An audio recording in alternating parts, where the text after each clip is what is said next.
On October the 28th, 2006, a tragic event unfolded within the depths of Sorgente, Bossi. Moro Campani, a passionate cave diver deeply immersed in Italy's speleology community, entered a harrowing sequence of events that would shatter the diving community. Despite his extensive expertise and training, he found himself trapped in an underwater prison from which there was no escape. This incident would forever be remembered as the Sorgente Bossi cave disaster of 2006. The outlet of the karst spring is located not far away from the village of Erogno, at the foot of Monte Generoso, right next to the road. Along with Cal de Fre, Buco della Savia, and Sorgente del Palazzo, it is one of the most important springs of Monte Generoso. This limestone massif, which rises to an altitude of 1,701 meters or 5,584 feet, is bordered to the north and west by Lake Lugano, to the east by Lake Como, and to the south-southwest by the Capolago Chiasso zone. The main massif has a surface area of about 50 kilometers squared. The whole area of Monte Generoso contains more than 100 kilometers squared. For a few years now, the spring outlet has been fenced and access is only possible with a key. This can be attained upon presentation of the cave diving certification and proof of insurance at the municipal administration of Erogno. The spring can usually be dived all year round. Only large thunderstorms or meltwater in spring impair visibility or even make diving impossible. The Sorgente Bossi, called Boss by the locals, was first explored by Primo Meli from Rovio in 1974 to a depth of 47 meters or 154 feet. In 1985, Olivia Isa and Walter Kersen were the first to dive through the narrow passage at 89 meters or 291 feet and followed the ascending cave passage down to 40 meters or 131 feet. In 1992, Luigi Casati was the first to reach the surface inside Monte Generoso. From 2005 to 2006, the dry cave system discovered behind the siphon was visited several times by Luigi Casati and Jean-Jacques Bollans and explored. Moro Campani, aged 40, was an intriguing individual with a deep passion for caves and an undeniable expertise in his field. As the president of the Exploring Academy, an association dedicated to organizing diving and underwater caving courses in Barbasso de Roncofafaro, Campini was highly regarded by his friends and peers. He had been living in Barbasso de Roncofafaro since 1999, following his graduation as a chemical engineer from the University of Bologna in 1992. Divorced and a devoted father to his 6-year-old daughter, Campani led a fascinating life that revolved around extreme sports and exploration. Not only was he an experienced mountaineer, having embarked on numerous expeditions to the highest peaks, but he was also a seasoned scuba diver. His passion for underwater speleology, in particular, was evident through his extensive experience in the field, dating back to 1984. Campini's deep knowledge of underwater caving was widely recognized, and he had even contributed several articles on the subject to specialized magazines. His physique and preparedness were well suited to handle the most challenging situations that arose during his explorations. He achieved various diving specializations, including limited visibility, rescue operations, night diving, deep diving, and underwater speleology orientation. One of Campani's notable accomplishments was his role as the technical planner for the Atahualpa 2000 expedition.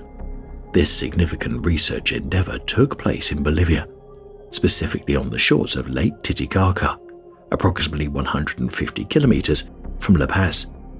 The expedition encompassed areas such as Copacabana, the islands of the Sun and the Moon, and the Strait of Tijuana. Its primary objective was to locate and study archaeological sites of interest, both on land and underwater. On Saturday, October the 28th, 2006, Moro, accompanied by his team, arrived on site of Sorgente, Bossi. The Swiss authorities had fenced off access to the cave for some years, restricting entry to the general public. However, Campani and his team were allowed access to the cave despite the restrictions because of their experience and expertise as cave divers. The team consisted of 4 Italian-Swiss cave diving experts. Their objective was to investigate the route taken by the spring waters and examine the unique features of the cave. 2 members of the team were responsible for organizing the exploratory operation, while Moro Campani and the other cave diver descended into the water to carry out the dive. On the day of arrival, they focused solely on preparing the cave for the upcoming dive on Sunday, the following day. The preparations included positioning the deco cylinders along the outer branch for the return journey at 66, 36, 21 and 6 meters. The spring consists of a descending section inclined at approximately 35 degrees that reaches approximately 90 meters or 295 feet, a horizontal rolling section about 12 meters or 39 feet long, an uphill section also with an inclination of 35 degrees, which ascends to the dry part inside the mountain. After surfacing inside the mountain, it's the aerial part to be explored. The aim of the exploration on Sunday was to reach the aerial part on the other side of the siphon, make an exploratory progression of the same and then return. All this in anticipation of a project in collaboration with the university to monitor the aerial zone. On Sunday, Moro's mood was noticeably sour, and he appeared uneasy. It is believed that as an experienced cave diver, he realized that the planning for the dive was overly complicated or stretched beyond his comfort level, which made him feel uneasy. However, Moro was not the type of person to back out on his endeavors. In addition, he didn't want the team's work and commitment to go to waste by abandoning the dive altogether. Moro likely felt more discomfort than he showed, but he chose to conceal it to avoid causing trouble for others. However, diving while feeling uneasy means not performing at one's best, which is crucial in such a demanding and challenging dive. It is clear from reading Moro's reports of previous dives in the cave that the gas consumption had always turned out to be far higher than expected. Despite the knowledge that gas consumption had been higher than expected in previous dives, Moro and his team failed to adequately prepare a sufficient amount of gas for their dive. While it is understandable to attempt to minimize the amount of equipment used, it is crucial to avoid reducing it to an extent that could potentially be life-threatening. Both the gases chosen and the quantity of them were insufficient. Moro made the decision to carry only 3 cylinders during the dive, and only one of these was breathable at the bottom, with no spare tanks for that depth. The chosen mixtures for the bottom gas were not the most ideal for that particular dive, as they contained a higher percentage of helium and a lower percentage of oxygen. After completing the necessary pre-dive checks, Moro initiated his descent into the cave, being the first to go, followed by his partner. It's important to note that Moro had chosen to dive without a designated buddy, opting for a bi-solo dive. This means that both Moro and his partner were diving independently, without a real buddy with whom they could share gas supply in case of emergencies that might arise during the dive. After descending approximately 15 meters, or 49 feet, the cave starts to widen. In this expanded section, Moro navigates through the rocky terrain with remarkable agility, displaying the familiarity and experience gained from countless previous visits to the cave. Moro's dive computer showed a rather long stop at 65 meters, or 213 feet, that could not be explained. However, comparing the profiles of the test dives with that of the last dive, it is clear that this stop resulted in considerable gas consumption. At a depth of 89 meters, or 292 feet, Moro and his partner reached the first fork near the entrance to Il Laminatorio, a section of the cave that is comprised of two distinct passages. Within this area, the main guideline splits into multiple paths, only to reunite later on, without any arrows to indicate the correct direction. This issue had been acknowledged and noted by Moro in his records. Furthermore, the secondary passage in this section is exceptionally narrow, posing a significant risk of divers becoming trapped or stuck while attempting to navigate through it. The El Laminatorio section and the inner part of the cave experience intense turbidity due to the mechanical disturbance caused by the gas bubbles exhaled by divers.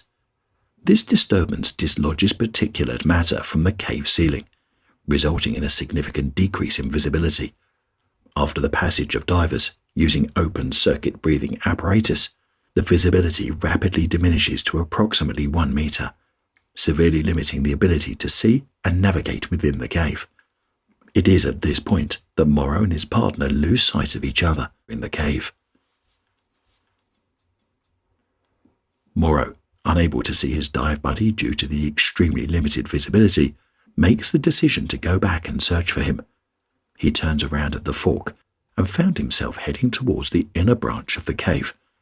The low visibility made it challenging for Moro to determine his exact location within the cave system. As his one tank of bottom gas supply continues to deplete, he realizes that he is running out of time. In his panic, he ascends the inner branch, but he mistakenly entered a dead end of the inner branch, which happened to him on a previous dive. Moro was therefore forced to descend again, wasting a significant amount of time and gas. After what felt like an eternity, his search for his partner eventually proved fruitless, and he ran out of his bottom gas before reaching an altitude where nitrox 50, a recomposition gas used during ascents, would be breathable. As Moro's partner emerged from the cave, he quickly noticed that Moro was missing. Immediately sensing the gravity of the situation, he sounded the alarm at around 7 p.m. On October the 30th, 2006, Rafael Ontario, the national coordinator of the Speleo Underwater Commission, took charge of a team of 15 Italian divers and 5 Swiss divers who initiated the search for Moro after the alarm was raised at 7 p.m. They tirelessly worked together to locate the body, which was found trapped at a depth of approximately 89 meters or 291 feet. Upon retrieval, Moro's equipment appeared to be in good condition, providing little initial insight into the cause of the accident. Once the body was recovered, it was handed over to the Swiss police for thorough investigation and confirmed as death by drowning. The legacy of Moro Campani serves as a poignant reminder of the risks in exploration, but also of the profound beauty and allure of the unseen world beneath our feet. His passion and expertise continue to inspire future generations of adventurers and speleologists, urging them to approach the depths with caution, preparedness, and an unwavering respect for the power of nature. This has been Gripping Horror. I hope to see you in the next one.